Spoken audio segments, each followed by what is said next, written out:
इचलकरंजीतील शिवाजीनगर पोलिसांनी निवडणूक काळात सार्वजनिक शांततेला धोका निर्माण करू शकणाऱ्या गुन्हेगारांविरोधात BNSS 163(2) अन्वये कारवाई करण्याचा प्रस्ताव तयार करण्यात आला होता।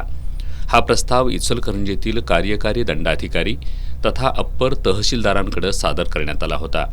त्यानुसार संबंधित 78 गुन्हेगारांना 11 जानेवारी ते 16 जानेवारी या कालावधीत हातकणंगले तालुक्याबाहेर राहण्याचा आदेश जारी करण्यात आला आहे। या आदेशामध्ये संबंधितांना मतदानाची मुभा देण्यात आली आहे, पण मतदानानंतर त्यांना तात्काळ तालुक्याबाहेर जाणं बंधनकारक करण्यात आलंय।